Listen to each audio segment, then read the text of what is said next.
اور قربان جاؤں حضرت سلطان باہو رحمت اللہ تعالی علیہ، کیونکہ آپ بھی سروری قادری تھے، آپ کیا لکھتے ہیں؟ آپ فرماتے ہیں نہ میں جوگی نہ میں جنگم نہ میں چلا کمایا ہوں، نہ میں پاج مسیتی وڑیا نہ تسبیح کھڑکایا ہوں۔ ایسا مطلب ہے نہیں، کچھ جاہل لوگ اس سے یہ مراد لیتے ہیں کہ جی مسجد چ نہ جاؤ، ان کی مراد یہ ہے جس طرح ہم مسجد میں آتے ہیں، وہ کہتے ہیں ہم تمہاری طرح نہیں گئے کبھی چودھری بن کے، ہم جب بھی مسجد میں گئے ہم عبد بن کے گئے۔ ہم یہ نہیں اس کا مطلب کہ وہ مسجد میں نہیں گئے، یا اس کا یہ مطلب نہیں کہ انہوں نے تسبیح نہیں پھیری، نہیں، انہوں نے وہ والی تسبیح نہیں پھیری کہ تسبیح پھری پر دل نہیں پھریا کہ لینا تسبیح پھڑ کے ہوئی، نہیں، حضرت تسبیح بھی پھرتی تھی، ساتھ ان کا دل بھی پھرتا تھا حضرت۔ تو آپ آگے لکھتے کیا ہیں؟ نہ میں جوگی نہ میں جنگم نہ میں چلا کمایا ہوں، نہ میں پج مسیتی وڑیا نہ تسبیح کھڑکایا ہوں۔ عرض کیتی حضور پھر ساری زندگی کیتا کی؟ فرماندے نے ہاں ہے کیتا ہی، جو دم غافل سو دم کافر مرشد فرمایا ہو۔ اب حضرت ذرا بڑوں کی سنو، میں ایک دن تفسیر پڑھ رہا تھا، بڑا رویا پڑھ کے یار، ایسے لوگ تھے وہ۔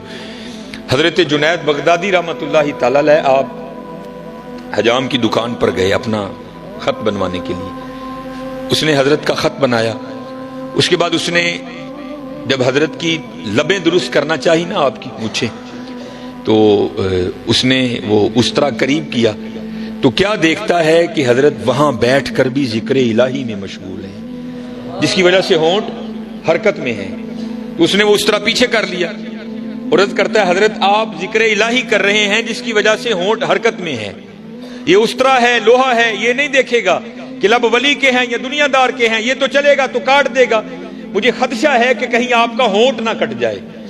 آپ اس طرح کریں، تھوڑی دیر کے لیے ذکر کا سلسلہ موقوف کریں تاکہ میں آپ کی مونچھیں درست کروں۔ آئے آئے، آپ کیا جواباً ارشاد فرماتے ہیں؟ آپ فرماتے ہیں چلا اس طرح، اوے ہونٹ کٹتا ہے تو کٹنے دے، میں نے اپنے یار کا ذکر نہیں چھوڑنا۔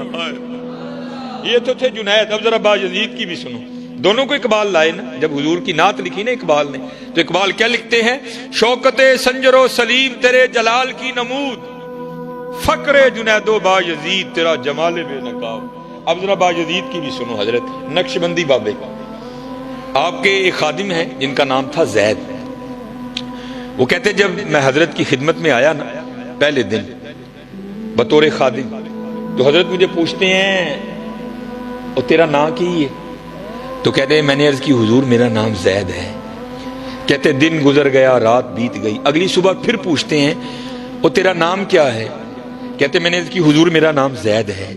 کہتے دن گزر گیا رات بیت گئی، تیسری صبح پھر پوچھتے ہیں، کہتے میں نے عرض کی حضور زید ہے۔ دن گزر گیا رات بیت گئی، چوتھی صبح پھر پوچھتے ہیں، کہتے 20 سال تک یہی معمول رہا، حضرت روز نام پوچھتے پھر بھول جاتے، اگلی صبح پھر پوچھتے پھر بھول جاتے۔ کہتے جب 20 سال اسی طرح گزر گئے نا تو میرے دل میں خیال آیا، او زید لگتا پیر صاحب تیرے تو راضی نہیں، اتنی بے توجہی، 20 سال ہونے کو آئے تیرا نام ہی نہیں یاد ہوا۔ تو کہتے میں روتا روتا حضرت کی خدمت میں گیا، حضور مجھ سے کون سی خطا ہوئی، ایسی بے توجہی؟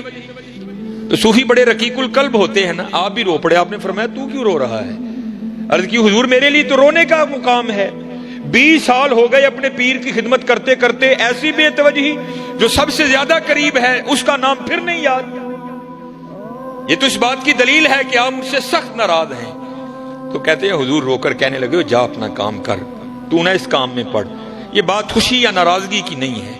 وہ کہتا ہے حضرت میں تو نہیں اٹھوں گا جب تک مجھے نہیں بتائیں گے یہ بے توجہی کیوں، 20 سال ہوئے میرا نام نہیں یاد ہوا۔ تو کہتے باجزید رو پڑے، فرمانے لگے بات خوشی یا ناراضگی کی نہیں ہے، ہاں بات یہ ہے کہ جب سے میں نے اس کا نام یاد کیا ہے مجھے سارے نام بھول گئے۔ یہاں پھر حضور بلے شاہ لکھتے ہیں سیو نی مینو رانجھا سدو، سیو نی مینو رانجھا سدو، ہیر نہ آکھو کوئی، رانجھا رانجھا کر دی میں آپ پہ رانجھا ہوئی۔ ہاں یار